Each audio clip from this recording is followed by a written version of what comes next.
A'udzubillahi minasyaitonirrajim. Bismillahirrahmanirrahim. Assalamualaikum warahmatullahi wabarakatuh. Tanpa kita membuang masa lagi, kita buka majlis pada hari ini dengan umul kitab Al-Fatihah. A'udzubillahi minasyaitonirrajim. Bismillahirrahmanirrahim. Alhamdulillahirabbil alamin. Ar-Rahmanirrahim. Maliki yaumiddin. Iyyaka na'budu wa iyyaka nasta'in. Ihdinas siratal mustaqim. Siratal ladzina an'amta 'alaihim ghairil maghdubi 'alaihim waladdallin.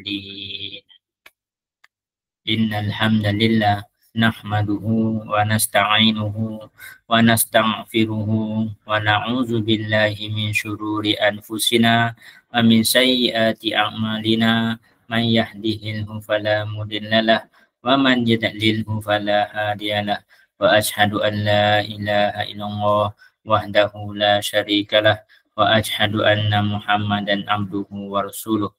Bersyukur kita kehadrat ilahi kerana dengan limpah dan kurnianya dapat kita bertemu lagi pada malam ini untuk sesi kuliah online bersama ahli panel kita yang saya hormati Ustaz Sinar, dan insya-Allah akan saya jaga dan moderate untuk soalan-soalan dan juga orang keluar masuklah. InsyaAllah pada hari ini kita akan membincangkan, Ustaz Sinar akan membentangkan tajuk memahami gangguan jin leluhur dengan rujuk kepada kitab Risalah Pelebur Jin Leluhur. So insyaAllah tanpa saya membuang masa, saya menyerahkan majlis kepada Ustaz Sinar untuk meneruskan sesi kuliah. Terima kasih Coach. Alhamdulillahirrabbilalamin. Sebelum saya bermula, saya ingin pastikan adakah suara saya didengar oleh para peserta.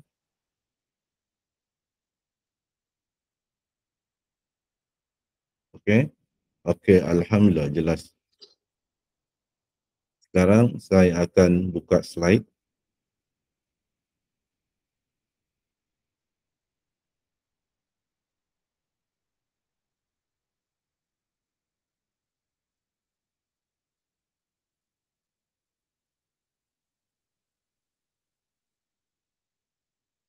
Alhamdulillah kita dipertemukan lagi pada malam ini kuliah ruqyah online. Walaupun ia kuliah ruqyah, namun dari masa ke semasa kita akan membincangkan topik-topik tidak langsung berkenaan ruqyah tetapi berkaitan. Kita pernah membincangkan tentang akidah dan juga tenaga dalam, tenaga minda, pernah kita sampaikan. Dan harapan kami, moderator dan admin, kami merasakan dulu mungkin pada permulaan kita buat kuliah online ini, sambutan mungkin memanglah tidak berapa ramai, tetapi dengan orang dapat menilai bahwa ada peluang untuk belajar ilmu ruqyah tanpa perlu hadir kelas ke depan, tanpa perlu bayar yuran beratus ringgit. Sedangkan ilmu yang diberikan adalah ilmu yang kami pelajari daripada Ustaz Sarhan, Syekh Abu Al-Bara dari Jordan, Dr. Sa'ad Said Ahmad Ahdu, daripada penulis-penulis buku ruqyah yang kami belajar dengan mereka seperti Ustaz Musdar, bahawa ramai akan berpeluang tidak dapat berjumpa belajar direct dengan guru-guru itu, dapat belajar daripada kami yang belajar. Dan kami merasakan kita di Malaysia ini sepertilah juga di Indonesia, makin berkembang, makin ramai orang minat, makin ramai orang tinggalkan perdukunan. Tapi rupanya setakat ini macam meleset apa yang kami jangka. Walaupun ahli kita dalam grup Telegram ada 3,000 orang, Tapi yang hadir dari minggu ke minggu merosot. Tapi alhamdulillah dapat jugalah kekal dalam sekurang-kurangnya antara 9 orang ke, tapi nak dapat 20 orang tu agak agak sukar. Disangkakan dulu kita boleh bermula dari 10, 20 orang, naik pergi sampai ke 100 orang. Sebab kita tidak tahu lagi akan datang dapatkah orang belajar ilmu ruqyah ni. Sebab dari segi kursus-kursus pun dah semakin berkurang. Apatah lagi kalau tahun dah hadapan dikuatkuasakan sepenuhnya Akta 775, mungkin lagi kurang orang merawat secara ruqyah syariah, dan orang nak dia buat kursus pun mungkin agak sukar sebab mungkin makin ketat. Jadi inilah peluang dia, tapi ini mungkin dah takdirnya begini, kami dah berusaha ni, jadi kita dan tahniahlah kepada yang istiqamah. Kita faham ada orang yang tak dapat, macam ada mesej saya tak dapat hadir sebab dia baru pembedahan, dia masih sakit. Kita faham keadaan seperti itu. Jadi kita akan mulakan malam ini, sepatutnya malam ini tajuk ini akan menarik perhatian orang ramai sebab ramai orang bertanya, kan? Sebab selalu ada di TikTok, ada leluhur orang dah mengatakan leluhur, orang mempromosikan untuk join kumpulan-kumpulan tertentu, untuk mereka buatlah ritual tertentu untuk dapat memanggil leluhur hadir. Dan leluhur itu bukan jin, dikatakan bukan jin, bukan saka, tapi adalah nenek moyang kita yang hadir. Rupanya nenek moyang kita ni semua wali-wali Allah, mungkin boleh hadir dan meninggal dunia di alam barzakh, boleh hadir, atas alasan orang mungkin tidak, roh ni tidak mati. Jadi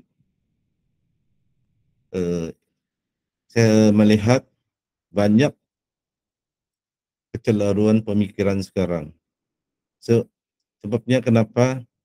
Dah banyak ajaran sesat. Banyak. Kita ada guru-guru agama, ada ustaz-ustaz, tapi malangnya ustaz-ustaz kita sekarang, ulama-ulama kita sekarang tidak seperti generasi yang dahulu yang sebahagian dia ada meninggal dunia. Sedih juga mereka dah meninggal dunia. Sekarang mereka lebih suka bergaduh sesama mereka, ejek mengejek, hina menghina, sihir menyindir, bergaduh. Lepas tu cabar mencabar untuk berdebat, siapa kalah, siapa menang. Yang kita masyarakat, sebenarnya masyarakat kita ni sekarang, benda-benda perkara-perkara basic pun tak tahu. Ada saya pernah tengok di YouTube, seorang ustaz yang terkenal, pendakwah, memang dia kata pernah dalam satu majlis yang dihadiri oleh pelajar-pelajar, remaja-remaja, perempuan bertudung labu.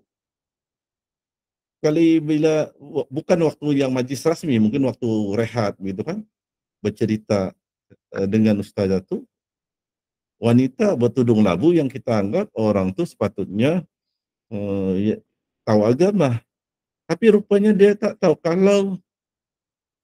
kalau mimpi basah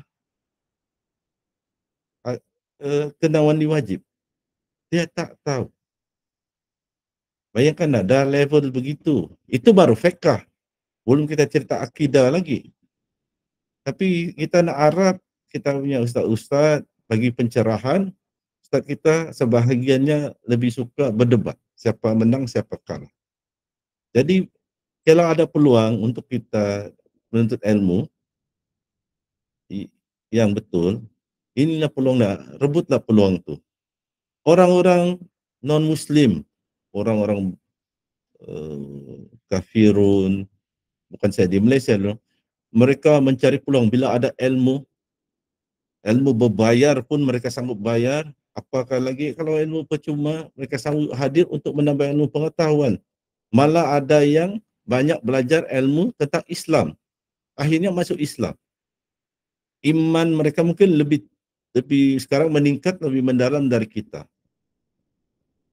Dan mungkin ibadah mereka pun lebih meningkat daripada kita. Sebab banyak yang masuk Islam tu, ramai masuk Islam, walaupun bertatu, solat. Mike Tyson bertatu di muka. Dia itu memang ganas. Waktu dia masuk penjara pun dia ganas. Ramai dia takuti. Sekali dia tumbuk kita, kalau orang boleh KO, kalau kita orang biasa, silap-silap boleh mati. Dia pun masuk Islam, dia buat umrah. Mungkin dah buat haji dah. Dia solat. Walaupun dia kata dia mungkin ada miss solat dia, tapi dia solat. Dan banyak lagi orang yang menghina Islam dulu sekarang ni memperjuangkan Islam, berdakwah dan solat dan belajar baca Quran, walaupun bacaan mereka tak berapa lurus lagi, belajar. Jadi kita ni dah dilahirkan dalam keadaan Islam, kita tingkatkanlah iman kita, jangan kita ikut ajaran sesat. Jadi ada majlis ilmu begini, hadirlah. Terutama malam ini kita akan belajar tentang leluhur. Sekarang inilah tajuk kita pada malam ni, memahami gangguan jin leluhur. Tak perlu lagi saya bertapis-tapis, tajuknya pun dengan jelas saya sebut jin leluhur.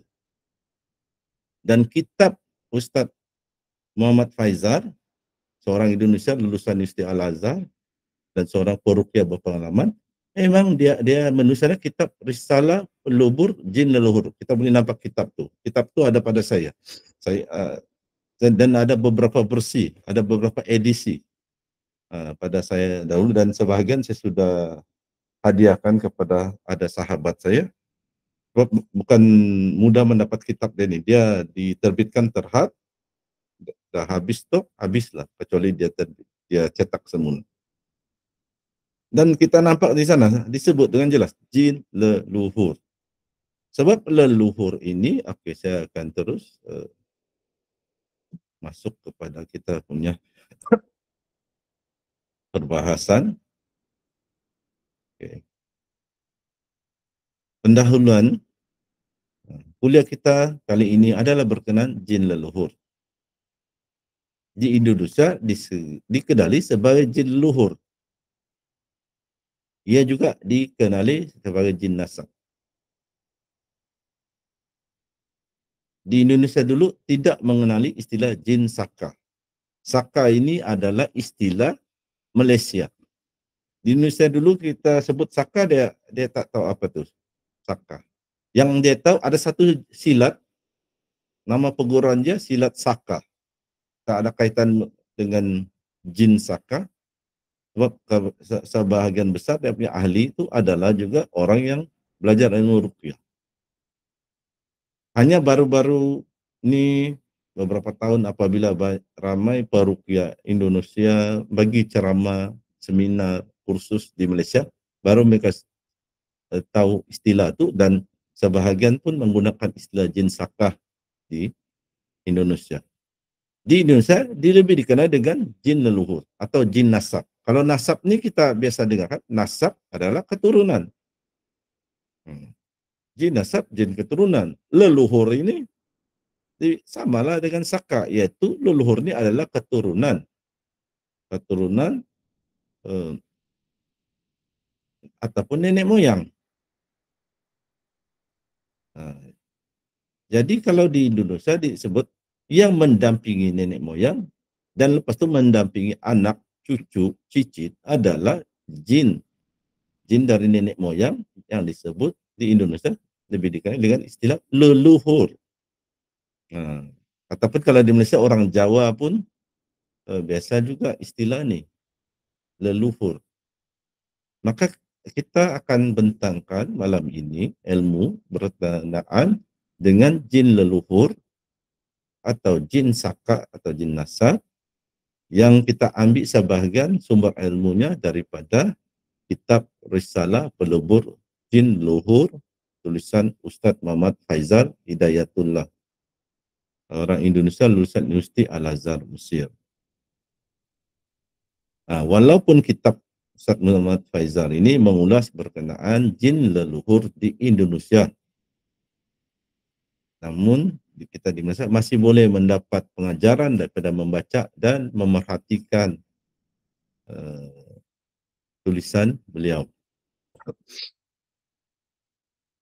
Dalam penerangan ini adalah, dalam kuliah ini penerangan adalah ringkas. Tidak akan disebut dalil-dalil secara banyak.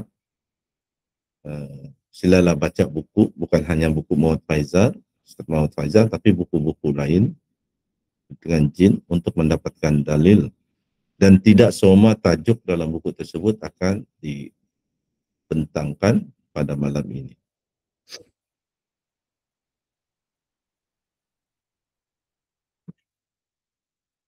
Pertama, kita lihat dulu apa makna jin. Perkataan jin ini bermaksud sesuatu yang tertutup asalnya. Maka jin ini sifat semula jadinya adalah tertutup atau tertutup daripada penglihatan. Tidak kelihatan pada pandangan mata manusia. Itulah sifat asal jin. Jadi ciri asasnya. Jin dihidup di alam ghaib. Dan kita manusia hidup di alam zahir. Jin adalah mukallaf, yaitu hukum dosa pahala terkena kepada mereka.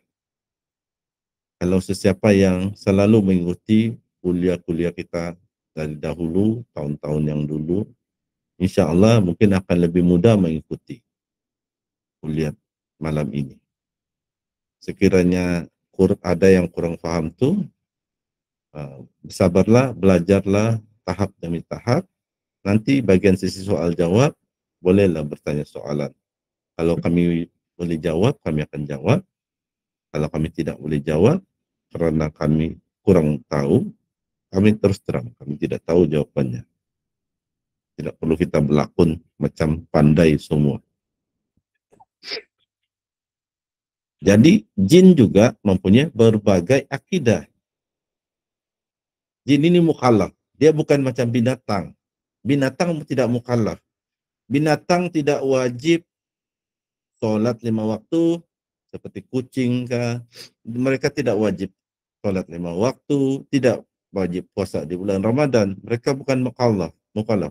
Mereka tidak ada akal pikiran. Mereka hidup berdasarkan insting, naluri. Tapi jin, dia macam manusia dari sudut dia mukallaf. Dia diperintahkan untuk beragama Islam. Namun jin juga seperti manusia ada beragama Islam. Ada yang Nasrani, ada yang Yahudi, ada yang pagan, ada yang etis. Ada jin yang bertaraf profesor, suka berdebat. Orang kerasukan dia bawa berdebat. Bawa berdebat tentang agama, perbandingan agama. Jadi kalau calang-calang ilmu kurang, nak berdebat dengan jin ini tahap-tahap profesor. Jadi itulah kita perlu meningkatkan ilmu kita. Walaupun ada tidak masuk universiti, tapi tingkatkanlah ilmu.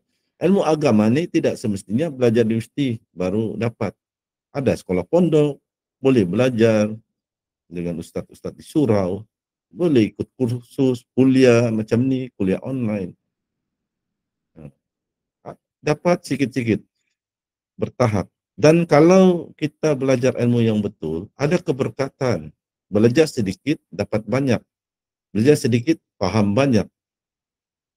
Belajar kalau ilmu yang tidak berkat, belajarlah berjam-jam, belajarlah banyak, bacalah buku tebal-tebal, beribu muka surat, tapi tak akan paham juga. Dan keberkatan ini ada banyak sebab. Dia boleh jadi guru, ilmu yang diajar itu yang betul. Dan juga orang mengajar itu pun niatnya ikhlas, tetapi juga ada juga faktor pelajar itu mempunyai adab-adab pelajar, baru dia dapat keberkatan ilmu. Kalau dia kurang ajar dengan gurunya, agak sukar lah. Allah reda dengan dia belajar ilmu itu untuk dia dapat keberkatan. Ini yang saya selalu belajar dari sekolah rendah, sekolah menengah, dan bila saya belajar apa saya ilmu agama, ilmu ruqyah, untuk jadi adab sebagai murid. Ada masanya saya belajar ilmu ruqyah, macam tenaga pengajar itu lebih muda dari saya dan lebih banyak yang saya tahu. Tetap juga saya beradab sebagai pelajar. Saya duduk diam-diam dengar apa yang disampaikan oleh penceramah. Ada yang saya berbeza pendapat, saya tidaklah bangun mempertikaikan, angkat tangan mau bawa berdebat. Saya dengar. Saya menempatkan diri saya sebagai pelajar waktu itu untuk mendapatkan keberkatan ilmu. Sebab mungkin ada benda lagi yang saya tidak tahu, saya dapat tahu, ataupun ada lagi ilmu boleh berkembang daripada ilmu yang saya sudah tahu. Jadi begitulah juga jin mempunyai berbagai akidah, juga tahap pengetahuan. Ada jin bodoh, kalau orang sahabat cakap palui, jahil. Ada jin yang berilmu, tahap profesor, susah kita nak berdebat. Ada jin tahap padri, tahap pendeta. Saya pernah berdialog dengan jin yang katanya dia adalah bertahap pendeta dari Kedah. Dia ikut pesakit sampai ke Sabah kerana sesuatu sebab dan banyak pengikut dia. Saya berhujah dengan dia. Akhirnya dia setuju untuk dia dan orang-orangnya keluar secara sukarela.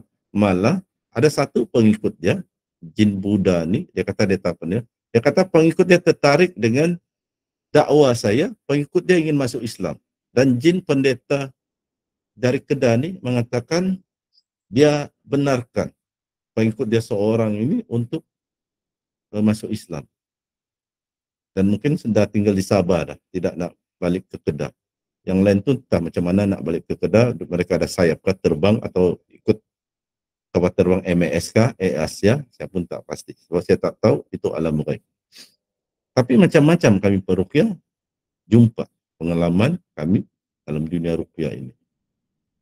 Dan kami sampaikan ni bukan sekadar pengalaman, tetapi berdasarkan ilmu pengetahuan. Bukan sekadar dari buku yang kami baca, tapi yang kami pernah berguru dengan guru-guru kami. Dan guru-guru kami itu ada saya sendiri, ada yang tidak bersetuju, ada yang majoritinya saya setuju dengan pendapat guru saya. Tapi ada yang saya tidak setuju, tetap saya hormat guru saya. Cuma ada perkara itu saya tidak setuju lah. Saya tidak terima pendapatnya, tapi saya tetap menghormati. Jin pula ada yang beragam Islam. Ada bertaraf ulama, dia mengajar di masjid di alam mereka, alam ghaib. Tapi ada juga jin yang bukan bermazhab Ahlussunnah wal Jamaah, jin bermazhab Syiah pun ada, jin yang bermanhaj tertentu pun ada, jin yang Ahlussunnah wal Jamaah tapi jahil agama pun ada, yang suka melepak di tepi jalan dekat pokok, suka bila ada orang lalu waktu maghrib mereka menyakat orang tu, jadi orang tu lah demam. Sebab macam kita juga manusia, ada yang samsing, ada yang kaki lepak, ada yang kaki judi walaupun Islam, ada kaki minum walaupun Islam. Jin pun begitu. Dan ini bukan kita reka-reka, ini kita belajar daripada ajaran agama, daripada buku-buku agama, daripada Al-Quran dan hadis, dan dihuraikan oleh para ulama yang muktabar, yang dipercayai. Jadi pertama kita kena faham, inilah jin. Secara ringkasnya jin begini, seperti yang saya sampaikan. Jadi sekarang kita teruskan.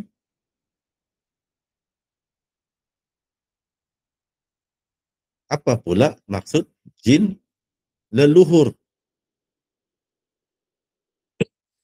leluhur adalah bahasa Indonesia yang bermaksud nenek moyang atau keturunan.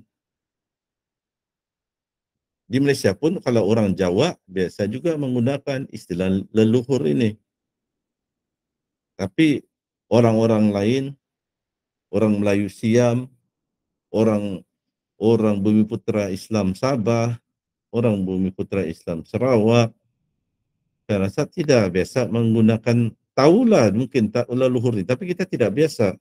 Tapi ada yang nak cuba mempopularkan istilah ini kan di Malaysia. Jadi jin leluhur pula maksudnya jin yang mendampingi nenek moyang kita. Mereka mungkin mendampingi nenek moyang sebab dulu disuruh jaga kebun, disuruh jaga kebun durian, atau kalau nenek moyang kita zaman dulu mungkin zaman Parameswara, zaman Kesultanan Melaka atau zaman Parameswara, apa belajar sejarah, mereka mungkin nak pergi dari satu kampung ke satu kampung lain. Bukan zaman sekarang ada highway, kan mungkin dari Johor nak pergi Pahang, mungkin beberapa purnama baru sampai. Akan dia tinggalkan rumahnya untuk beberapa purnama, beberapa bulan. Jadi dulu tidak ada security guard untuk kita upah jaga. Tidak ada kamera CCTV. Jadi mungkin nenek moyang zaman dahulu adalah suruh jin yang jaga. Itulah kadang-kala rumah tu penghuninya jalan tapi masih nampak dekat duduk-duduk di rumah tu macam masih penghuninya rupanya jin yang menyerupai. Ada orang kata itu dinamakan jin itu seperti itu dinamakan hantu raya kalau menyerupai tuannya. Jadi jin itu mendampingi nenek moyang. Dan janganlah kita berburuk sangka. Semua jin saka, semua nenek moyang kita ni ada jin saka dan mereka melakukan kesyirikan. Kalau yang buat andaian begitu kena belajar lagi lah. Ilmu belum cukup di dada, tambah lagi ilmu. Jangan cepat buat kesimpulan. Kita hormati nenek moyang kita. Nenek moyang kita ni ada pendakwa agama di Nusantara ni. Bukan saja di Semenanjung Malaysia, Sabah, Sarawak, Indonesia, ada Wali Songo, di Filipina ada pendakwanya. Bila penjajah datang, mereka mempertahankan negeri mereka, mempertahankan agama. Jadi janganlah mengangkat jin saka, mereka melakukan syirik. Terus kita buat kesimpulan begitu, tidak. Belajar pelan-pelan, pahami tahap demi tahap. Jadi kita kembali kepada cerita kita, topik kita. Jin di Malaysia ni pula, jin leluhur ni kita namakan jin saka. Seperti saya katakan di Indonesia tidak kenal istilah jin saka ni. Jadi mereka panggil sebut jin leluhur atau jin nasab. Malah di Arab, Mesir kah, di Afrika Utara, Mesir, di tanah Arab, mereka tidak, kalau tanyalah soalan ni kepada Syekh, dan pernah ditanya soalan ni kepada Syekh Abdul Barak, orang Jordan, peruqyah pengalaman 30 tahun. Dia pun keheranan tanya ni soalan jin nasab. Sebab di sana mereka tidak ada istilah tu, jin nasab, jin saka, jin ni. Ada sebabnya, saya tidak dapat huraikan panjang lebar. Nanti ada masa akan datang. Kenapa di tanah Arab, tanah Arab, di Arab saya, mereka tidak suka piara jin. Mereka tidak suka minta pertolongan jin. Yang pelihara jin, yang minta pertolongan jin biasanya ahli sihir. Orang-orang dia tidak berminat. Dan orang-orang Arab ni berani. Dia kalau dia nampak ketua hantu kah, jin kah, dia lagi kejar, dia lagi pukul. Dia kebanyakan orang Arab dia tidak takut. Jadi dia tidak ada keperluan untuk piara jin, nak jadi kebal lah, nak bantu dia jadi terkenal lah dan sebagainya. Nak bagi dia maju restoran dia lah, nak piara jin supaya restoran dia maju. Dia orang Arab budaya dia tidak begitu. Oke, jadi kita teruskan. Kalau di Sabah pula, dulu di Sabah pun istilah Saka ni pun dulu mula-mula tahun 70-an saya rasa pun belum terkenal lagi istilah Saka ni. Di Sabah lebih dikenali dengan istilah Gimbaran. Tapi sebenarnya Saka lah. Yang orang dia boleh menurun, datanglah konon Gimbarannya, memberi nasihat itu, nasihat ini, dan orang yang menurun tu pandai merawat lah. Dia panggil Gimbaran. Dan kita memang di Malaysia ni lah, Semenanjung Malaysia, Sabah Sarawak, memang kita, masyarakat kita ni ada banyak Gimbaran, Jin Saka. Ni, jangan kata orang Melayu saja, orang bangsa lain, Cina, kita boleh nanti tanyalah saudara Yusuf. Saudara Yusuf adalah sahabat kita, seorang Cina Muslim, orang Sabah. Dia selalu hadir. Banyak yang Cina menyembah ni nenek moyang, katakan ada patung-patung, ada gambar colok. Jadi tidak langsung, dan mereka ada katakan dewa rezeki lah, dewa laut lah, apalah, minta doa sembahyang, minta supaya laut tidak bergelora, sembahyang supaya dapat hong, keuntungan. Dewa-dewa itu jin lah. Mereka ada jin naga dan sebagainya.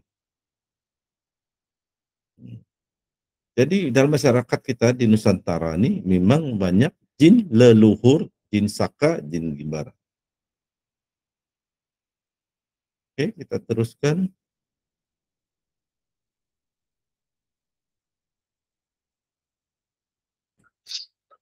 Sekarang ada rebranding. Rebranding. Kan orang sekarang ada muncul pula, orang menggalakkan kita untuk meraihkan leluhur. Istilah jin itu hilang, leluhur je meraihkan. Sebab jin, leluhur bukan jin. Jadi apa? Malaikat, bukan jin, bukan bunian, bukan nenek moyang kita yang dah meninggal. Kita dah belajar, sesiapa yang meninggal dah jadi arwah, dia di alam barzah. Dia tidak campur tangan dah dengan kehidupan manusia. Dia bagi satu hujah logik lah. Kalau seorang wanita, dulu dia budak-budak, bapak dia meninggal dunia. Lepas tu wanita tu dah umur 26 tahun, nak kahwin. Kalau kira wali mujmir, wali kuat dia untuk dia menikah. Dan menikah, antara rukun nikah adalah mesti ada wali. Wali seorang perempuan adalah bapa dia. Kalau bapa dia tiada, datuk dia. Kalau datuk dia tiada, adik-beradik lelaki dia. Dan adalah dia punya ranking dia, adik-beradik, seibu, sebapa, contohnya. Jadi kalau bapa dia meninggal, adakah kita boleh panggil bapa dia tu apapun istilah lah, luhur ke ataupun walaupun bapa dia tu tahap ustaz lah, seorang yang warak, tapi dah meninggal lah, 5 tahun yang lalu dah meninggal. Anak dia sekarang umur 26 tahun nak menikah. Bolehkah kita panggil bapa dia tu? Tak apalah, datang dalam bentuk roh, jadi wali kepada anak perempuan dia. Sebab dengan mengatakan wali seorang wanita, bapa dia. Mana boleh? Tak ada hukum agama, fiqh. Bapa dia meninggal lah. Yang akan ganti datuk dia. Datuk dia meninggal, adik-beradik lelaki dia. Kalau dia meninggal juga wali-wali dia yang itu, wali hakim. Ada. Mana kita boleh panggil, kerana walaupun bapa dia meninggal, bapa dia tu masih hidup tu, roh dia, kita panggil lah jadi wali. Tak sah pernikahan. Kalau kita pakai logik akal pun begitu, kita dah nampak yang tak yang tak logik. Seorang tu boleh muncul lagi, orang yang dia meninggal, dia boleh lagi campur tangan dalam kehidupan duniawi kita, yang manusia yang masih hidup. Itu belum lagi kita cerita dalil-dalil agama, Al-Quran, hadis, pendapat-pendapat ulama. Jadi sekarang kita lihat balik kepada istilah jin leluhur, jin Saka ni, ada satu juga yang kita perlu kena ingat. asalnya dia merujuk kepada jin keturunan, jin nenek moyang.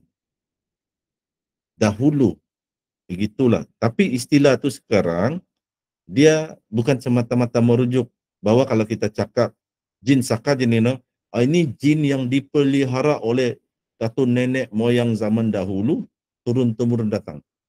Dia tidak, sekarang ni istilah tu dia berkembang, dia juga merujuk kepada beberapa jenis jin yang mendampingi manusia. Saya berikan contoh. Ada orang yang nenek moyangnya tidak pun pelihara jin.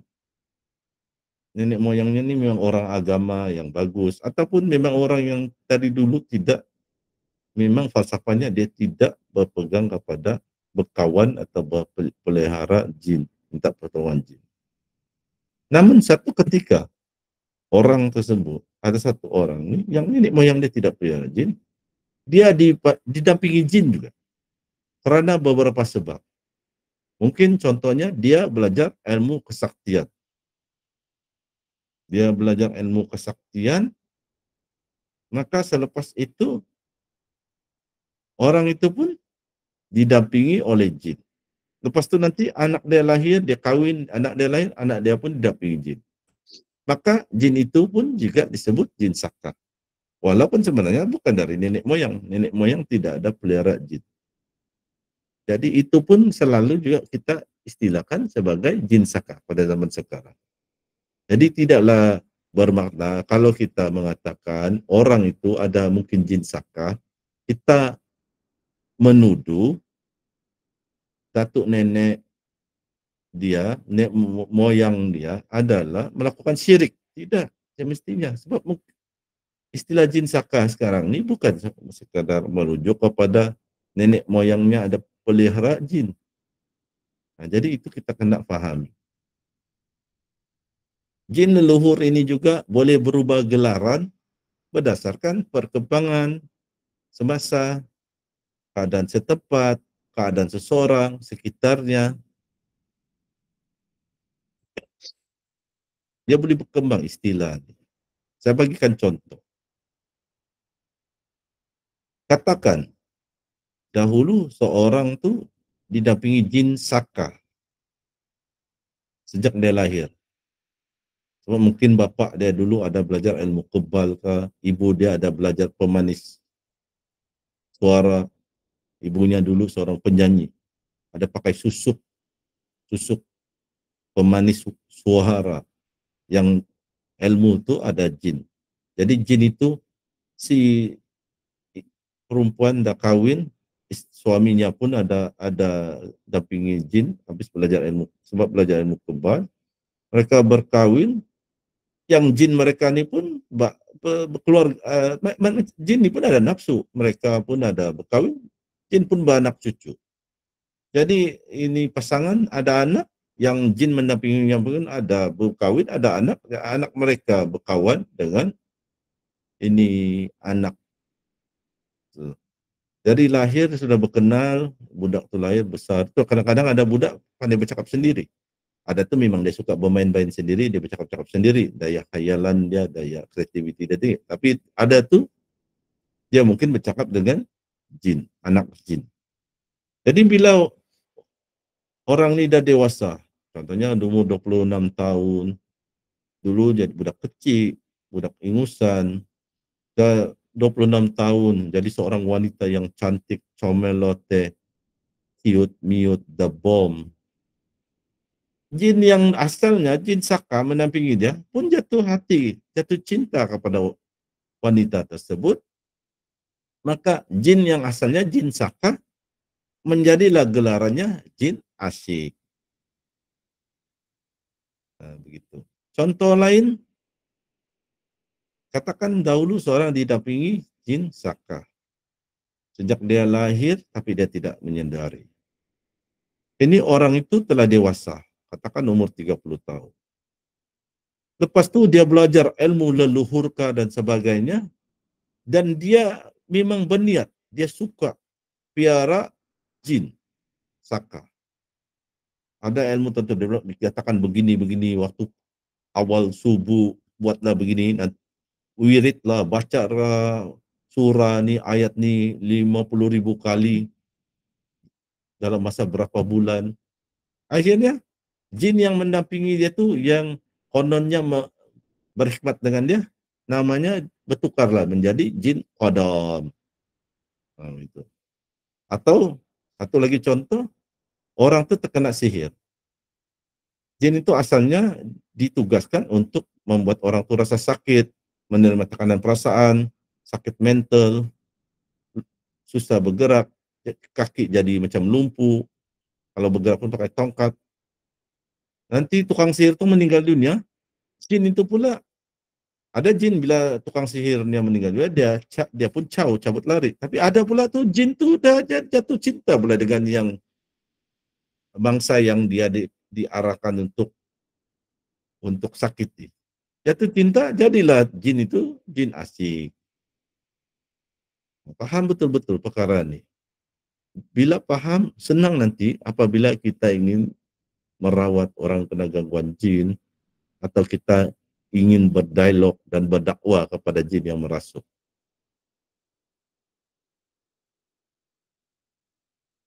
Dan agar kita tidak mudah ditipu, diperdaya oleh jin, dibohongi oleh jin. Apabila kita tahu hakikat jin itu bagaimana. Satu persoalan timbul, bolehkah jin dipelihara? Atau bolehkah jin dijadikan qadam? Atau bolehkah jin kita ni minta pertolongan jin? Jadi persoalan itu begini cara kita memahami. Bolehkah kita manusia memelihara jin, menjadikan dia qadam? Untuk menjawab persoalan ini, kita kena ingat beberapa perkara. Ini kita kena ingat. Pertama, kita kena paham qadam itu apa. Qadam bermakna makhluk suruhan yang boleh diarah-arah. Kalau zaman-zaman dahulu kan ada cerita hamba abdi, cerita-cerita Arab, Afrika sana. Yang hamba abdi itu dipanggil qadam. Wahai apa nama katakan itu qadam. Wahai Ali, pergi ambil air, majikan dia suruh. Dan mereka tidak dibayar gaji. Qadam, ambil air. Wahai Ali, ambil buah-buahan itu, bawa ke sini. Dia bawa. Wahai Ali, tariklah unta ni, bawa ke kandang. Dia qadam, dia hamba abdi. Tidak ada hak apa-apa untuk bersuara. Islam datang, Islam menghapuskan sistem hamba abdi ni, qadam-qadam ni, dengan digalakkan orang membebaskan hamba abdi, memerdekakan hamba abdi dan qadam. Jadi qadam ini bermakna makhluk suruhan, orang yang disuruh, diarahkan. Jadi istilah dia apa qadam ni? Kuli. Kalau kuli buruh kasar buat bangunan, masih ada, atau pekerja masih ada gaji kan. Kalau qadam ni, kalau kira betul gaji pun tiada, kuli-kuli yang tidak ada gaji. Itu kita akan ingat. Apa itu asalnya qadam itu? Makna qadam. Lepas itu kita lihat pula jin. Jin yang kita sudah tadi kita bincangkan. Jin ini, ingat, jin bukan binatang. Jin bukan macam kucing, macam anjing. Dia binatang. Jin adalah makhluk mukallaf. Mukallaf ini makhluk mukallaf. Hukum hakam agama jatuh pada dia. Dia wajib solat, dia wajib puasa, dia dimestikan masuk Islam. Tidak masuk Islam, tidak ada paksaan, tapi bersedialah di akhirat nanti, kalau hanya orang Islam, hanya jin Islam saya masuk surga, itu pun ditimbang amal, di mizan, timbangan amal dia. Kalau non-muslim, termasuk dia jin, bukan siap manusia, dia akhirat kelak dia akan masuk neraka. Dia berbeza dengan binatang. Binatang, kucing, anjing, singa, harimau, gajah, dia mati di bumi ini, di akhirat kelak dia tidak akan hidup di padang mahsyar, ikut berkumpul padang mahsyar, lepas itu ditimbanglah amal dia di mizan untuk lepas itu masuk surga atau neraka. Memang sebahagian binatang akan muncul balik di padang mahsyar. Apa binatang itu? Yaitu apabila binatang itu dianiaya. Katakan ada seekor kucing, dia pernah ambil ikan dari dapur restoran, dia ditangkap dan dipotonglah kedua kaki depan dia. Itu satu penganiayaan. Maka di akhirat nanti akan berlaku, Allah akan tunjukkan keadilannya, kucing itu akan dihidupkan semula. Dihidupkan semula untuk menjadi saksi, untuk melihat orang yang menganiaya dia dihukum depan mata dia. Dan apabila orang itu sudah dihukum, kucing itu akan mati semula. Dia tidak ada cerita dia pun akan ditimbang amal ibadah dia masuk surga atau neraka. Dan ini bukan cerita rekaan, ini berdasarkan kitab-kitab. Dia jadi ada berlaku keadilan, tapi memang ada binatang dikatakan dalam kitab-kitab yang akan ada di surga. Contohnya paus, ikan paus yang menelan Nabi Yunus, itu dikatakan ada dalam kitab mengatakan paus itu akan ada di surga. Tapi kebanyakan dia binatang yang meninggal dunia, mati di bumi ini, di akhirat kelak tidak akan dibariskan di padang mahsyar untuk ditimbang amal ibadah untuk masuk surga atau neraka. Yang akan ditentukan masuk surga dan neraka makhluk yang dikatakan mukallaf, antara dia jin. Jin juga ada yang beragama Islam, ada yang bertarikh alim ulama, dan mereka ini tidak campur urusan manusia. Mereka mengajar di masjid-masjid di alam mereka, mereka berdakwah di alam mereka. Mereka tidak akan campur. Mereka tahu agama. Alam mereka hidup di alam mereka, kita hidup di alam kita. Mereka tidak akan campur tangan urusan kita. Yang ada jin ikut coba campur tangan urusan manusia ini, biasanya ini yang kalaupun jin Islam, jin yang jahat, yang berlakon-lakon jadi berpura-pura berlakon jadi baik. Jadi ini kita kena paham.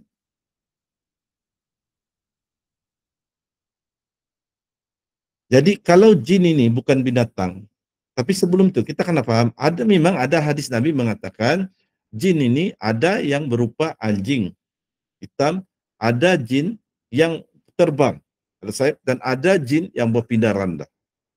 Yang ada orang selalu perbincangkan kategori itu yang Rasulullah SAW berikan. Memang itu siapa kategori jin terhad atau itu sebagian contoh, tapi ada banyak lagi kategori jin. Nah, contohnya adakah jin itu anjing hitam sahaja? Adakah dalam bentuk lain kucing, dalam bentuk lain harimau, dalam bentuk lain buaya? Kalaupun ada, itu bukan hakikat dia, itu penjelmaan jin tersebut. Jadi panjang, lebar, mendalam perbahasan, saya tidak akan masuk dalam perbincangan itu. Yang kita akan tumpukan ini lebih kepada jin leluhur. Cuma kita akan ingatlah perbincangan tentang jin ini, perbahasannya panjang dan mendalam, yang kita tidak akan bincangkan dalam satu kuliah sejak. Kita akan fokus kepada topik-topik tertentu. Jadi kita kembali kepada persoalan bolehkah jin dipelihara. Jin ini bukan binatang seperti kucing, walaupun mungkin jin ini boleh menjelma menjadi kucing, boleh menjelma jadi harimau, boleh menjelma jadi ular, ataupun menjelma jadi buaya dan sebagainya. Tapi mereka bukan binatang yang kita boleh pelihara. Macam kucing kita boleh pelihara, bagi dia makan makanan kucing. Jin ini bukan binatang, dia ada akal pikiran. Dia boleh menilai baik buruk. Dia diwajibkan solat, diwajibkan puasa di bulan Ramadan. Jadi mereka ni tidak boleh dipelihara, bukan binatang. Dan jin ini juga adalah makhluk mukallaf, kan, yang dosa pahala juga jatuh kepada mereka hukum dosa pahala. Jadi mereka ini tidak boleh dijadikan hamba abdi. Zaman sekarang ni adalah salah, tidak boleh memiliki hamba abdi manusia. Begitu juga jin. Jin adalah makhluk merdeka, makhluk bebas, makhluk mukallaf. Dia hanya hamba kepada Allah. Dia adalah makhluk yang diciptakan Allah, mesti beribadah kepada Allah. Dia tidak boleh diperhambakan menjadi hamba abdi. Zaman hamba abdi itu sudah berlalu. Mereka makhluk mukallaf. Tidak boleh dijadikan kuli-kuli. Dan dari sudut reality, kita melihat reality, jin memang boleh diminta pertolongan. Tapi kena ingat, mereka tidak akan bekerja secara percuma. Ada upah yang mereka minta. Macam kita sendiri, mau kita jadi hamba abdi, ada orang ambil kita, saya jadikan kamu hamba abdi saya, kamu buat apa saya suruh, kamu buat saya minuman, kopi, kamu masak saya, tapi saya tak bayar gaji, saya tak bayar upah. Nak kita jadi hamba abdi? Begitu juga jin nakkah jadi hamba abdi kepada kita? Tak, kalau dia nak buat sesuatu, dia mesti ada upah, ada ganjaran. Mana dia nak buat percuma, nak berkhidmat secara percuma. Dia pun ada kehidupan, dia pun ada anak isteri, dia nak bagi makan. Jin ini, ingat, jin bukan binatang, dia ada akal fikiran. Itu reality, kita boleh minta tolong mereka, tapi tak secara percuma. Itu reality. Dari sudut hukum agama pula, agama Islam. Majoriti ulama, jumhur maksudnya majoriti ulama, kalaupun tidak ijma' atau kalaupun tidak seluruh ulama, tapi majoriti yang dikatakan jumhur ulama mengatakan haram hukumnya manusia meminta pertolongan jin. Sebab dia ada banyak yang kita tidak uraikan panjang lebar. Antara sebab dia, jin yang ingin menolong ini memberikan pertolongan, kononnya memberikan pertolongan, biasa akan meminta upah. Dan upah jin bukan berbentuk uang ringgit. Jin tak perlu tuh duit. Nak bagi dia 1 juta, buat apa 1 juta dia di alam dia? Untuk dia beli apa? Ferrari, beli rumah. Upah yang selalu jin minta adalah manusia menggadaikan keimanannya. Dan ingat, jin dia hidup beratus, beribu tahun.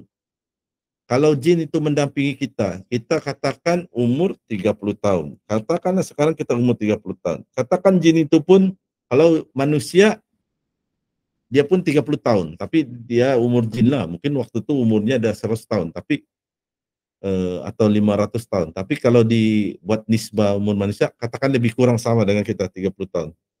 Mungkin kita kalau umur 90 tahun, dah meninggal. 90 tahun kemudian. Jin itu 90 tahun kemudian mulai meninggal. Mungkin dia baru dia punya umur mungkin waktu itu baru macam seolah-olah baru macam 40 tahun, baru macam 50 tahun. Walaupun 90 tahun kemudian. Dia mungkin umur dia 500 tahun, 1000 tahun, 2000 tahun baru dia meninggal dunia. Jadi umurnya panjang. Jin dia boleh menyesatkan kita dia boleh bersabar tunggu kita. Kita dah nazak dah umur dah 80 tahun, nazak. Dia berkhidmat dengan kita waktu kita umur 20 tahun, 30 tahun. Dan nazak kita umur Jin ini penyabar juga. Dia umur kita 80 tahun, baru dia kata, "Bos, saya berkhidmat dengan bos sejak bos umur 30 tahun, saya belum minta upah saya. Sekarang bos, kau sudah nazak, macam nak makan pun tak lalu, tidur pun tak lena, macam nak mati dah, tapi belum juga mati-mati. Bos, sekarang saya minta upah saya, bos." Saya gunakan slang Sabah lah. Sedap pula saya dengar. Upah saya, bos, bukan ni, tak payahlah bagi, bos ada 2 juta pun saya tak perlu. Bos, kena bagi iman bos ya. Dan nak razak tu, sekarang bos anggap saya adalah wali. Anggap saya yang kuasa, saya boleh tolong bos. Saya panjang nyawa bos pun boleh. Mengakulah bahwa saya ini tahap, mungkin dia tidaklah minta kita mengaku dia ni Tuhan. Mungkin mengakulah dia ni dewa-dewa kah, atau dia memang dialah yang kita tempat menaruh harapan untuk menolong kita dunia akhirat. Mengaku saya kita, lepas tu Allah cabut nyawa kita mati dalam kekufuran. Dan jin ini mungkin kalau dibandingkan umur manusia, mungkin dia baru waktu itu umur 40, 50 tahun. Dan sempat lagi dia, kalau dia nak bertaubat, kita dah mati, lepas tu 100 tahun akan datang, 200 tahun akan datang, dia masih hidup. Dia sempat lagi bertaubat, dia masuk Islam. Rupanya sebelum ni dia menyamar saya jadi Islam, dia jin Islam. Dia masuk Islam, mengucap 2 kalimat syahadah, dia mati dalam iman. Kita mati dalam kufur. Tidak kata rugi, kita mati dalam kufur. Jin yang menyesatkan kita tu dia sempat bertaubat, dia masih dalam Islam. Nanti di akhirat kelak kita nampak, kita heran, kenapa dia masuk surga, kita masuk neraka. Tapi jangan menyesal, sebab Allah ada peringatkan kita dalam Al-Quran, ada Nabi peringatkan kita dalam hadis-hadis banyak. Ulama dah ajar kita. Tapi kita nak juga belajar ilmu yang nampak macam hebat, macam ilmu sakti, kebal, pemanis wajah. Kita nak juga ilmu yang ganjil, yang tiba-tiba muncul istilah leluhur. Nak juga itu. Bukan Allah tak bagi peringatan. Bukan Quran, di dalam Quran itu tak ada bagi peringatan. Dalam hadis Nabi. Hadis Nabi ini ada beribu-ribu. Bukan tak ada beri peringatan. Jadi janganlah menyesal. Jadi kalau nak sedar, nak bertaubat sekarang. Sekaranglah. Jadi itulah, kita berhati-hati. Jin, dia punya upah, biasa bukan wang ringgit. Dia iman. Ingat apa? Orang piara toyol, orang piara kodam. Ingat apa dia boleh bagi dia apa? Makan darah kambing. Setiap bulan sembelih kambing, bagi itu jin makan darah kambing. Atau kalau toyol dikatakan dia nak misap darah kita dari ibu jari kita. Itu makanan mereka. Kita kena tipu saja oleh mereka. Bukan itu upah mereka. Jin, kalau dalam hadis, makanan jin adalah tulang-tulang binat yang kita hasil dari makanan kita, tulang-tulang itu makanan mereka. Dan kalau ada huraian lagi, bukanlah tulang tu, sebab kita buang tulang tu, kita masih nampak esoknya masih ada juga tulang tu. Tapi di alam mereka, tulang itu ada seolah-olah ada selaput, ada isi.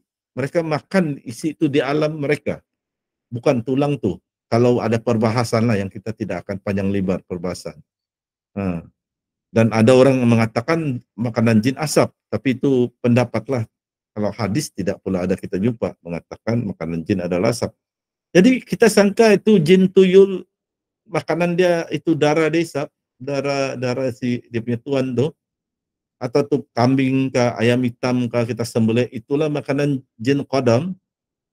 Kita kena tipu saja. Dan saya tidak akan urai secara panjang lebar. Saya akan cepatkan Dan ada topik-topik saya akan skip. Oke, jadi kita perlulah pahami istilah. Istilah jin adalah istilah umum. Ada jin beragama Islam, ada jin yang tidak beragama Islam. Jin beragama Islam pula ada jin yang fasik, yaitu jin jahat, dan ada yang tidak mengikut ajaran agama Islam, tapi pandai menyamar sebagai jin baik. Jin yang jahat ni biasanya disebut dengan gelaran syaitan. Asal keturunan jin ni adalah daripada iblis. Ada yang mengikut jin, ya, ada yang mengikut iblis ni, maka mereka digelar syaitan. Dan ada pula jin Islam atau jin masuk Islam. Zaman Nabi pernah ada hadis Nabi yang jin masuk Islam zaman Nabi, mereka mengucap dan masuk Islam di hadapan Nabi sendiri. Dan jin-jin ini dan keturunan mereka yang Muslim ini, mereka tidak ikut iblis dan mereka tidak akan campur urusan kita manusia. Saya akan cepatkan.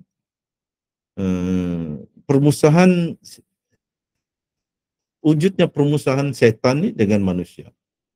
Setan akan selalu berusaha menjerumuskan manusia ke jurang kesengsaraan kerana sejarah permusuhan iblis terhadap manusia. Belajarlah baca sejarah Nabi Muhammad, sejarah agama Islam ni, sejarah nabi-nabi. Kita akan jumpa kisah iblis memang memusuhi manusia sudah lama, sejak zaman Nabi Adam. Iblis telah bersumpah kepada Allah untuk menyesatkan manusia.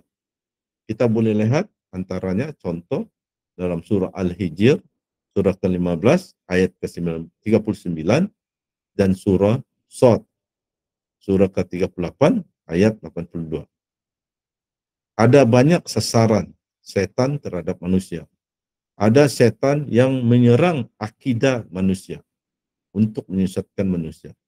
Ada pula setan yang menyamar sebagai jin muslim yang baik dan secara bertahap menyesatkan manusia.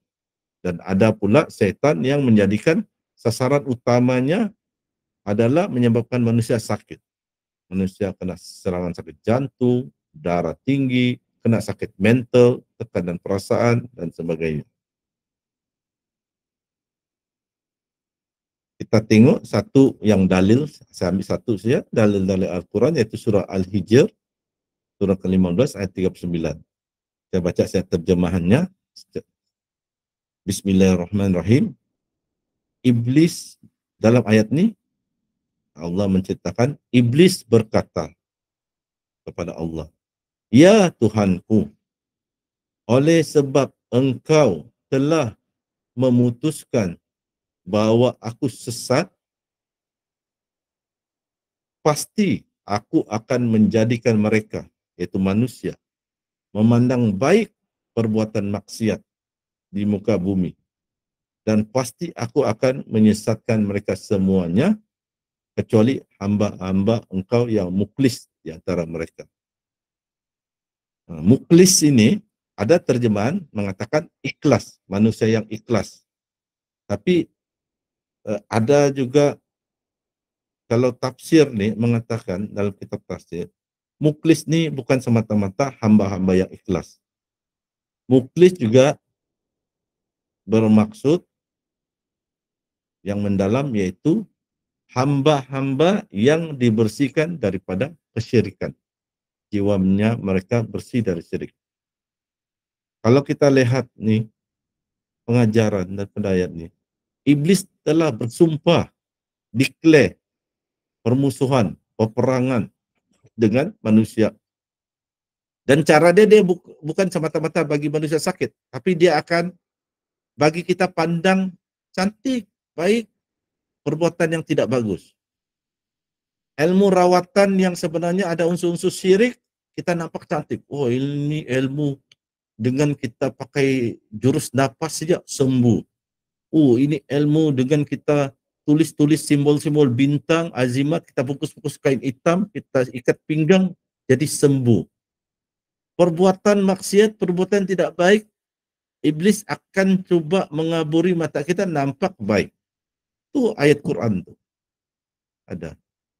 Jadi kitalah tersesat. Bila orang tegur, oh kamu tak tahu ini ilmu ilmu tahap tinggi. Jangan fitnah. Ini ilmu betul nih. Sebenarnya ilmu itu sesat. Tapi iblis menjadikan mereka pemandang baik ilmu itu.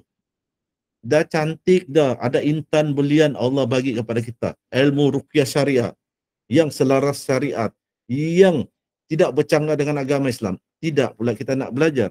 Kita belajar pula ilmu sesat. Lepas itu kita marah orang menegur kita sebab kita kata itu ilmu betul. Dah tu jelas. Surah Al-Hijr ayat 39.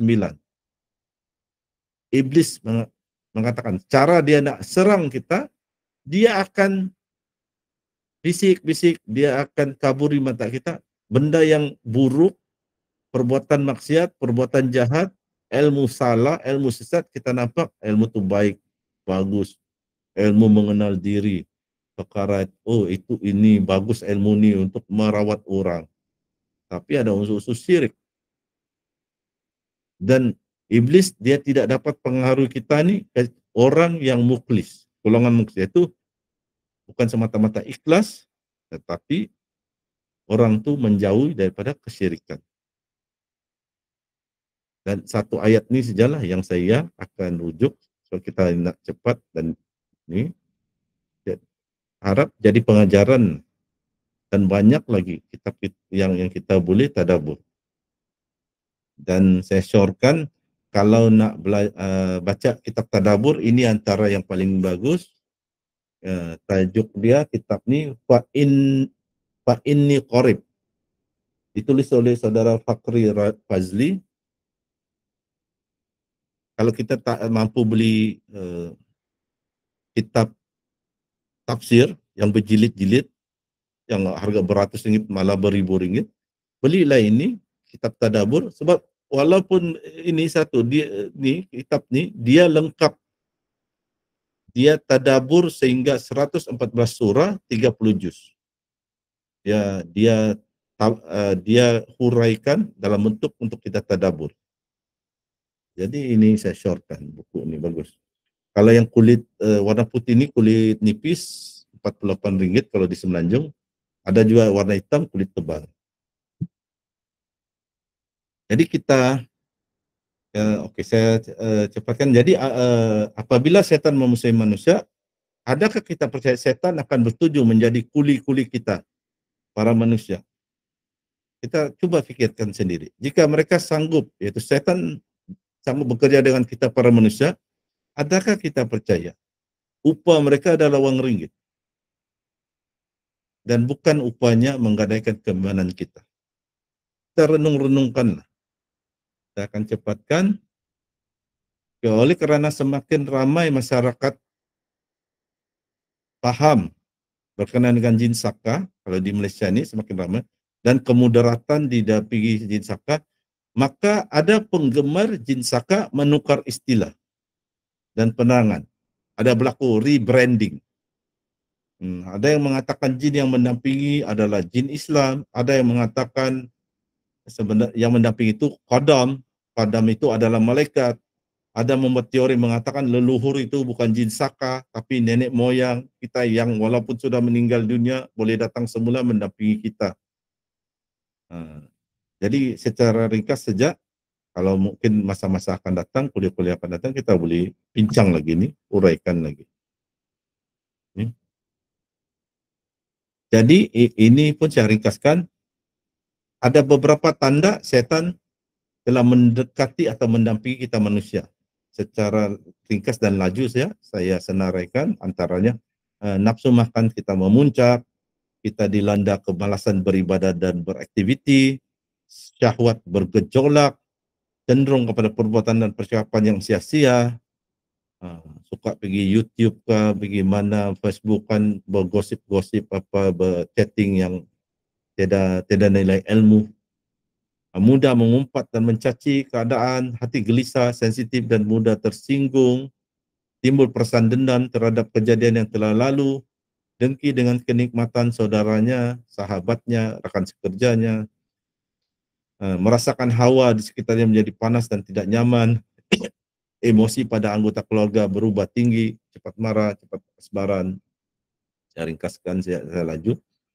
Dan ada beberapa sebab jin mengganggu manusia, antaranya jin memang memusuhi manusia dan ingin menyesatkan manusia. Jin jatuh cinta kepada manusia, jin yang dihantar melalui sihir untuk menyakiti manusia, jin yang berdendam kepada manusia karena perbuatan manusia, contohnya manusia membuang air panas lalu terkena jin, jin yang diundang dan dihadirkan melalui amalan bid'ah, keisingan, ini bahasa Indonesia, jin terhadap manusia. Maksudnya jin itu saja-saja suka-suka mengacau manusia, tiada sebab tertentu. Saja dia jin something, suka mengacau, dia acau manusia. Kita pejabat di satu pejabat di hospital kah, di rumah kita baru pindah, ada jin sana. Dia saja-saja kasih kacau kita, kasih dengar bunyi guli jatuh, dengar bunyi perabot bergerak dan sebagainya. Jadi serangan jin setan ni karena semakin ramai ahli masyarakat faham berkenaan jin saka dan kemudaratan didampingi jin saka, lalu mereka mulai menjauh jin saka. Maka ada penggemar jin saka mendengar istilah dan beri penerangan berkenaan jin saka dengan cara lain. Ada ini saya rasa ada pengulangan dan dalam ilmu ruqyah syariah diterangkan bahwa kepandaian supernatural ataupun indigo bukanlah kelebihan, tetapi dia adalah tanda seorang itu sakit gangguan jin. Bukanlah kalau kita menerima leluhur kita akan ada ilmu firasat, ilmu apa segala-gala, puliskan jarak jauh dan sebagainya. Sebenarnya itu dipanggil ilmu supernatural atau indigo dan biasanya itu tanda sakit gangguan jin. Nah, kita skip dan ini pun kita akan skip. Ini kita akan skip juga nih, mungkin akan datang kita boleh nanti bincangkan akan datang nih. Nah, ini pun saya akan tidak huraikan pada hari ini. Kita akan skip. Jin korin, jin kodam nih pun saya akan skip sebab saya ada bincangkan juga secara umum tadi. Hubungan antara benda sakral dengan jin pun saya tidak akan bincangkan. Nah, ini saya ringkaskan. Bila kita didampingi jin leluhur, ada cara lah melepaskan rantaian perjanjian dengan jin leluhur atau jin khadam nih. Tapi dia tidaklah mudah karena ada proses yang harus dilalui dengan penuh perjuangan. Ada jihad yang perlu kita usaha. Sebab yang kita lawan ni bukan hanya jin khadam.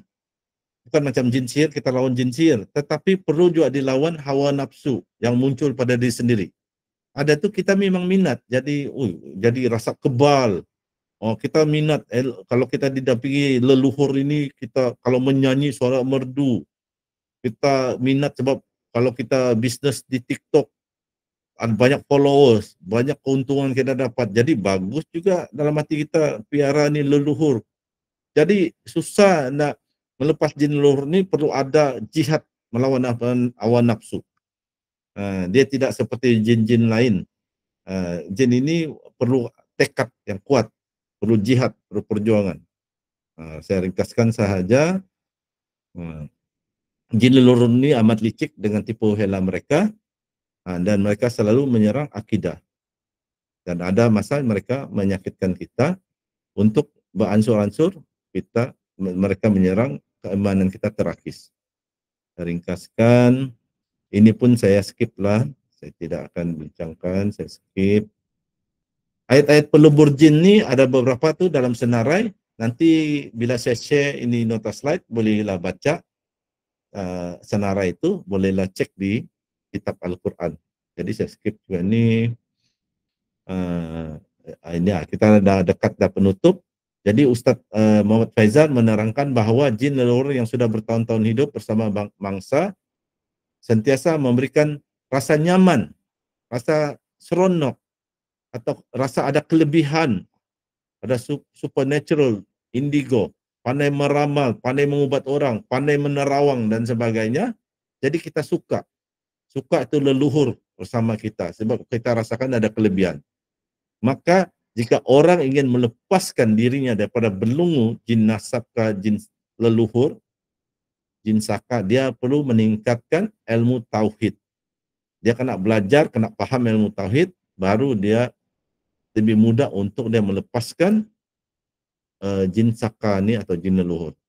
Sebelum tu dia ruqyah dululah, ruqyah jumpa Coach Kamarul, minta ruqyah, lepas tu dia ruqyah mandiri, lepas tu dia kena belajar ilmu tauhid. Untuk dia tidak rasa sayang untuk lepaskan leluhur itu daripada dia.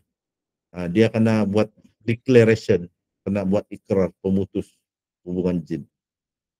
Jadi saya ringkaskan, jadi antara lagi panduan untuk pembentengan pasca ruqyah ini yaitu membangun tauhid, yaitu belajar ilmu tauhid, melanggengkan bahasa Indonesia yaitu istiqamah, istighfar dan taubat, tadabbur Al-Quran, dan baca bismillah di setiap aktiviti. Memandu baca bismillah, memasak baca bismillah, pergi ke sekolah baca bismillah, pergi ke tempat kerja baca bismillah, duduk baca bismillah di berbagai aktiviti supaya jin itu tidak dapat selalu mendampingi kita, jin leluhur tu.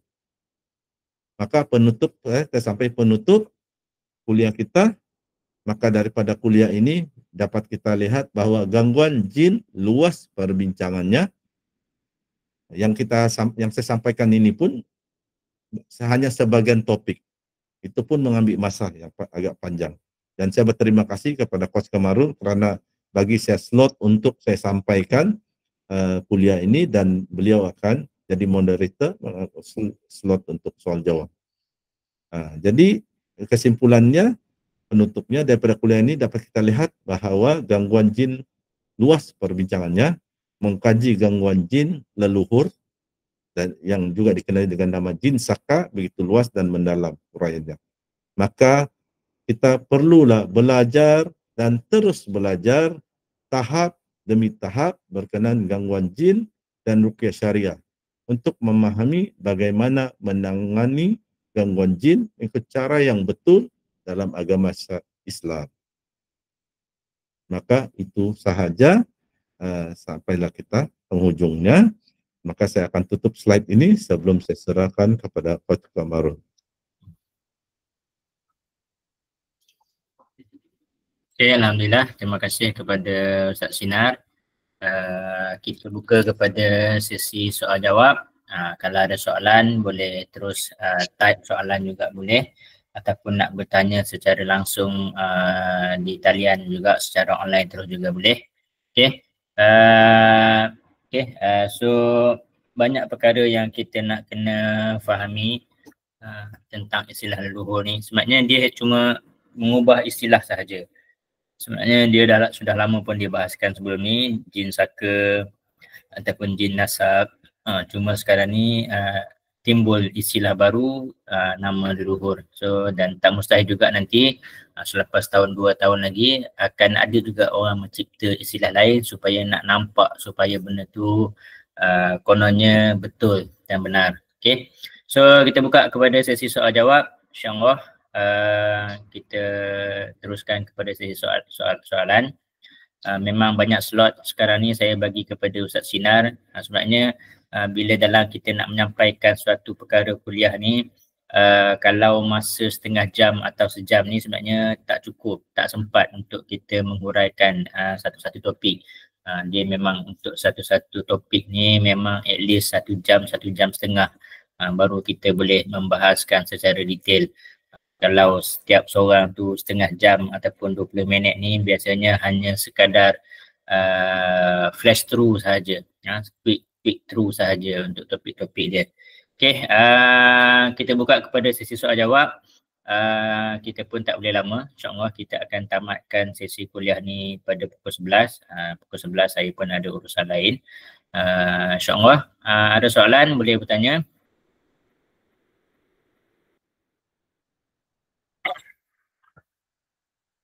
Tak ada orang yang nak bertanya? Fahamlah ke? Alhamdulillah, insyaAllah. Tanyalah, sebelum ni ada orang bertanya saya tentang leluhur. Apa ni leluhur? Jadi sekaranglah peluang, kita memang tajuk leluhur ni, tanyalah. Ada dah, mulai dah muncul soalan. Okey, Assalamualaikum. Soalan sedikit perkongsian daripada Miss Yusof. Assalamualaikum Ustaz dan Coach. Adakah sebenarnya peruqyah bukan syar'i ini mereka sedar bahawa mereka kaedah mereka dibantu oleh jin? Sebab apabila dibangkang kaedah mereka, mereka bermati-matian mengatakan bahawa kaedah mereka adalah kaedah Islam. Mereka mengatakan ilmu Allah itu luas. Okey. Cantik soalan ni.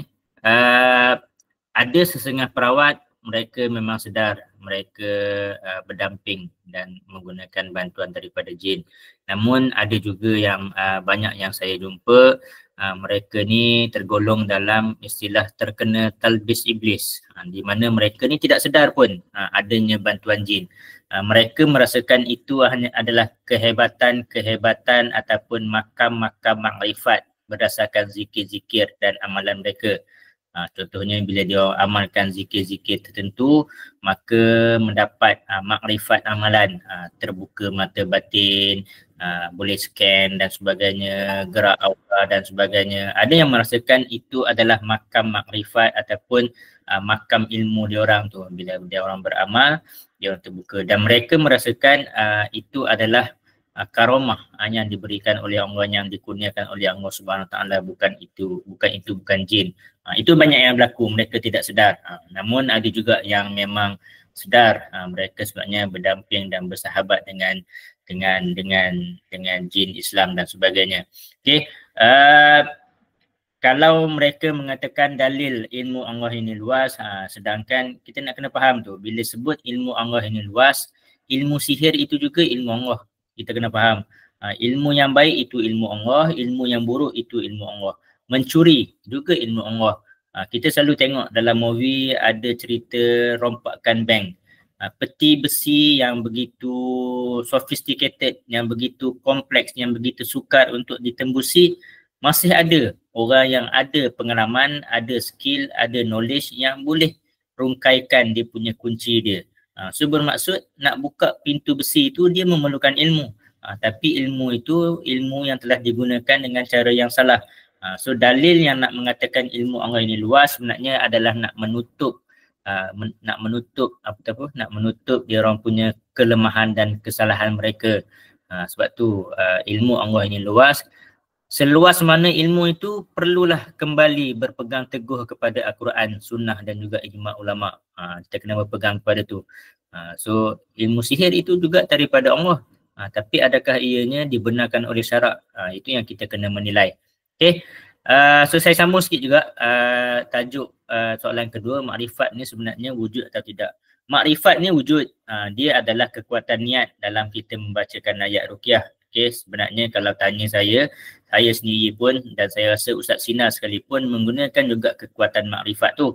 Okay, kita baca ayat-ayat ruqyah dengan kekuatan makrifat untuk hancurkan buhur-buhur sihir, dengan nak hancurkan jin-jin dalam badan, nak azab jin. Cuma kebanyakan perawat ruqyah syar'iyah ni tidak berlebih-lebih dengan makrifat. Maksudnya saya hanya membacakan ayat ruqyah sambil saya menepuk kepala dengan niat untuk sembuhkan pesakit, dengan niat untuk hancurkan jin, dengan niat untuk mengazab jin. Tapi sekadar menepuk-nepuk sahaja. Tapi jika makrifat yang terlalu berlebih-lebihan, maka dia akan start buka bunga, buka silat dengan kononnya gerak langkah aura dan sebagainya, supaya benda tu nampak lebih hebat, lebih sensasi. Itu sahaja. Sebenarnya kalau tanya saya, makrifat tu kita baca dengan niat nak bakar jin, nak hancurkan jin, nak musnahkan buhur-buhur sihir, itu juga adalah kekuatan niat yang dibacakan oleh perawat-perawat. Cuma bagaimana reaksi lakonan ataupun cara nak tonjolkan kekuatan makrifat niat itu, sepatutnya dia hanyalah di dalam hati. Tak perlu kita nak tonjolkan secara fizikal, secara gerak badan dan sebagainya. Itu pendapat saya lah. Okay, saya serahkan kepada Ustaz Sinar untuk tambah. Terima kasih Coach. Okey, berkenan yang soalan pertama tentang adakah orang yang mengajar macam-macam ni, ilmu yang ganjil-ganjil, ilmu sakti-sakti ini macam-macam lah. Dan ada yang gunakan istilah ilmu makrifat ni yang sebenarnya didampingi oleh jin. jin saka, jin nur, adakah mereka tahu? Ini kesinambungan daripada jawaban Coach Kamarul. Cara pendekatan dia begini.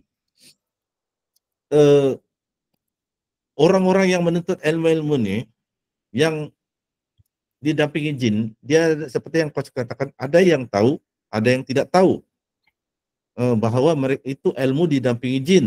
Dan kedua golongan ini, ada yang tahu dan ada tidak tahu, boleh dipecah lagi kepada beberapa kategori. Cuma kepada kita, diri kita sendiri, kita dah tahu benda itu salah. Kita tanya diri kita sendiri, kita tahap apa?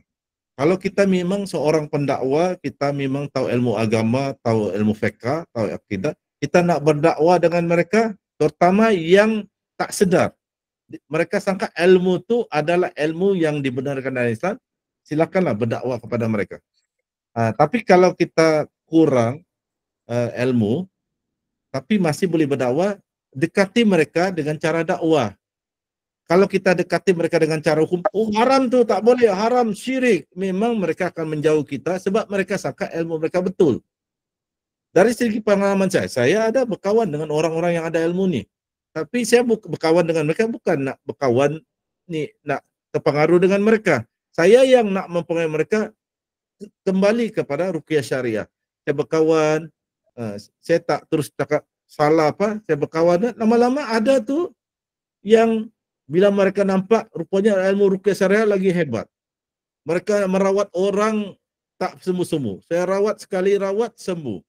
Last ada tu anak mereka merawat orang tapi anak mereka sendiri sakit, tak boleh mereka rawat. Saya rawat anak mereka sembuh.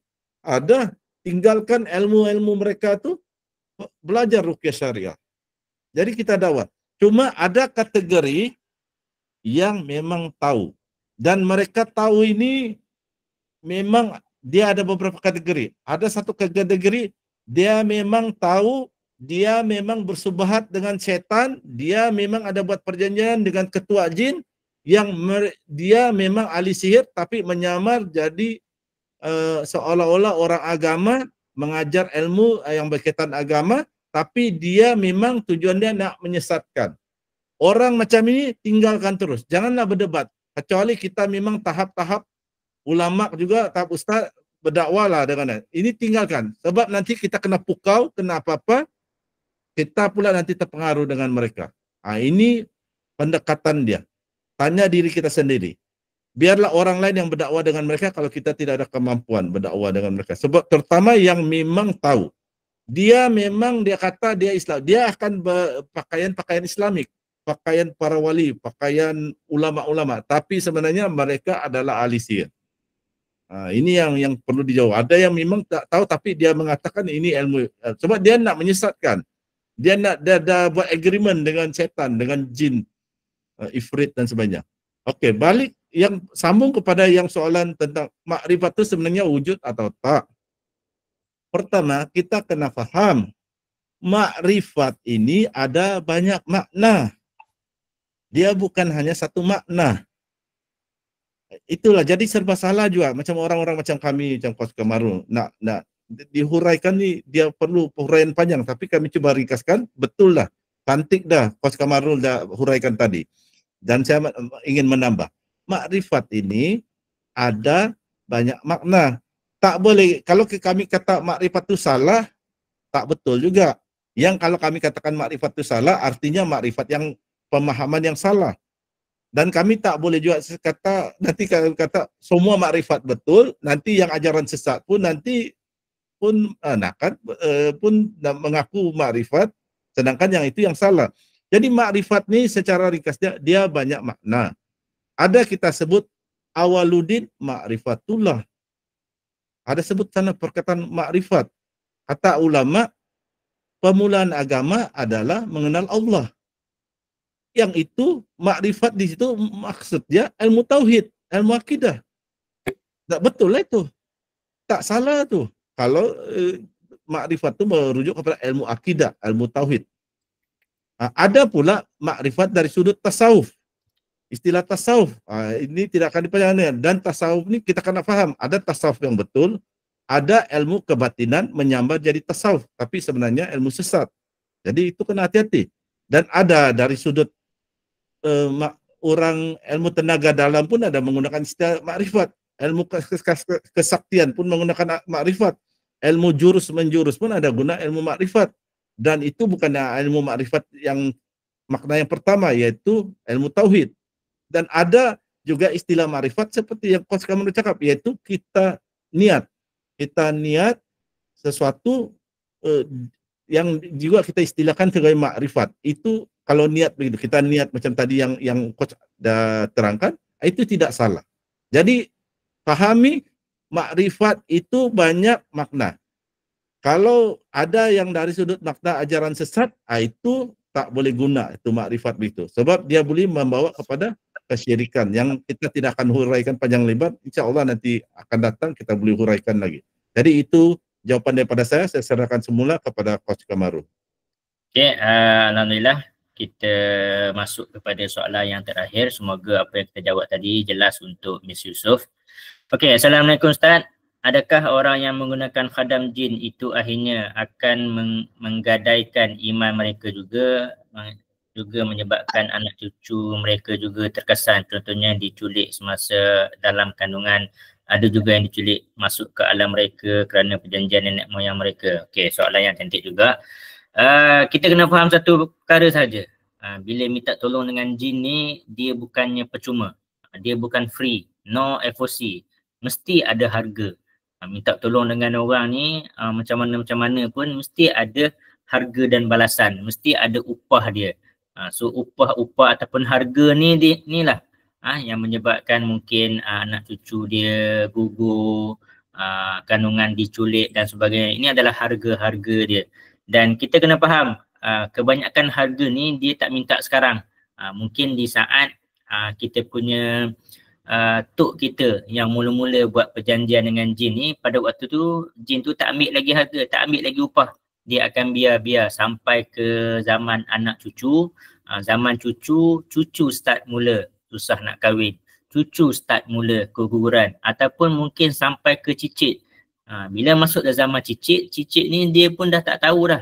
Cerita-cerita dulu tok dia pernah belajar ilmu kebal, dia pun dah tak tahu dah tok dia dulu sebenarnya pawang besar dan sebagainya, sebab dah lama dia dah lapis cicit. Dia pun tak tahu lagi cerita-cerita susul gala. Tok nenek dia dulu pernah teroka tanah, pernah tolak balak dengan tangan sebelah tangan, pernah buat padi satu malam siap dan sebagainya. Dia pun dah tak tahu cerita tu. Tapi bila zaman sampai ke cicit, jin tadi mula mengambil, meminta upah. Pada waktu tu anak-anak kepada cicit dah mula tak susah nak kahwin, mula bergaduh, mula keguguran dan sebagainya. So kita kena faham, bila kita minta bantuan daripada jin ni, dia pasti ada harga dia. So harga dia ni lah yang menjadi perjanjian dia ni di hujung-hujung hayat nanti. So dan yang lebih kita bimbang, ada yang sampai nak mati susah, dah nazak, masih lagi jin saka tadi, jin yang perjanjian tadi memegang nyawa kita untuk tidak melepaskan kita. Itu yang kita bimbang lah. Okey, itu sebagai yang jawapan saya. Ustaz Sina ada nak tambah sikit sebelum kita nak pukul sebelah ni, minta cepat sikit.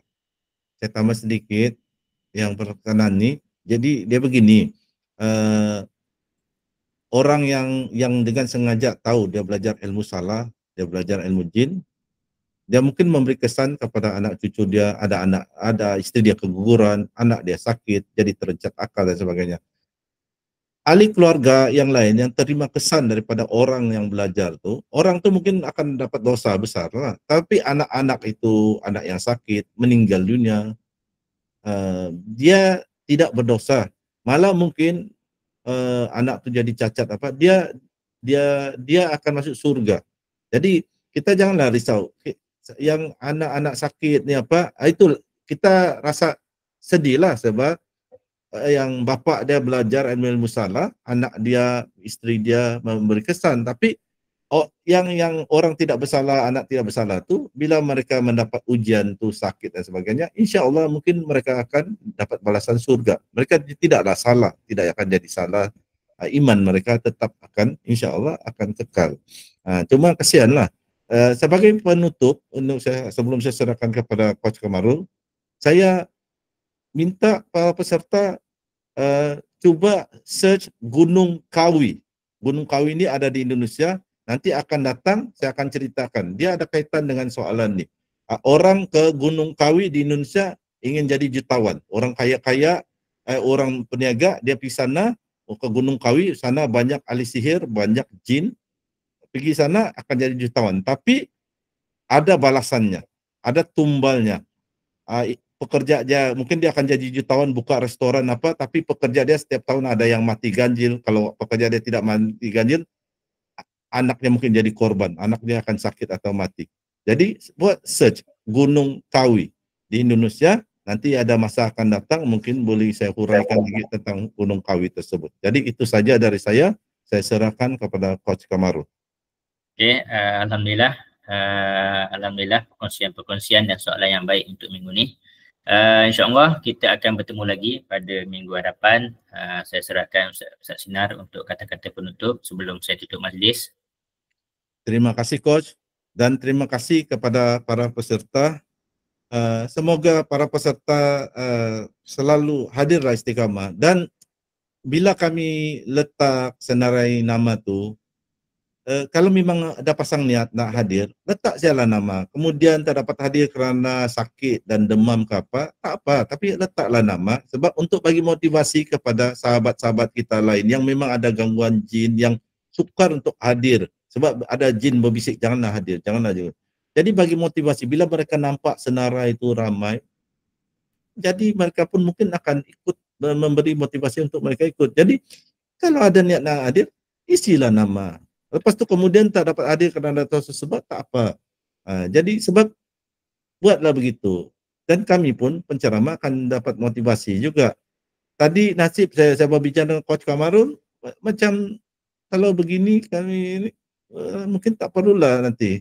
Kalau sekarang mungkin tahun ini buat sebab masih ada orang bayar ni Google Meet, tapi mungkin tahun depan kami nak stop lah bagi cara kuliah ruqyah. Jadi memang kami tahu ada peminat dia. Ada nama-nama ni yang selalu hadir, alhamdulillah. Tapi isilah, bila kami buat senarai, sebenarnya tak isi pun, kalau nak hadir klik-klik lah. Tetapi sebenarnya untuk kita punya sahabat lain, bagi motivasi kepada mereka untuk hadir. Begitu. Jadi terima kasih kepada yang berminat hadir, sama ada yang baru hadir ataupun yang memang Istiqamah selalu hadir kelas kuliah kita. Terima kasih, dan juga saya memohon maaf lah kalau ada terkasar bahasa. Saya orang Sabah, mungkin ada bahasa saya rasa lembut, tapi sebenarnya kedengaran kasar, sahabat kita di seberang Indonesia, saya memohon maaf. Jadi terima kasih banyak-banyak, dan campaign lah para sahabat yang rajin hadir, campaign lah saudara mara, sahabat anda untuk join kuliah kita ini. Selagi kami dapat dapat bagi kuliah, joinlah kuliah online ini. Kita ramaikan, kita meriahkan ilmu, belajar ilmu yang betul, supaya untuk balance di TikTok ni terlalu ramai yang macam-macam ilmu leluhur dan sebagainya. Jadi itu saja daripada saya.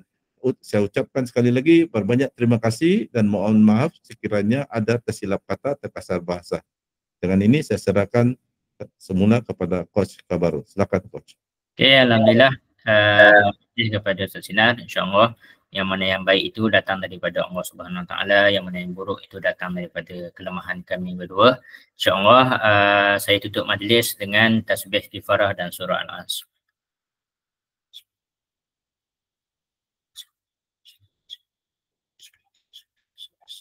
Okey, alhamdulillah, insya-Allah sehingga kita berjumpa lagi di minggu hadapan dengan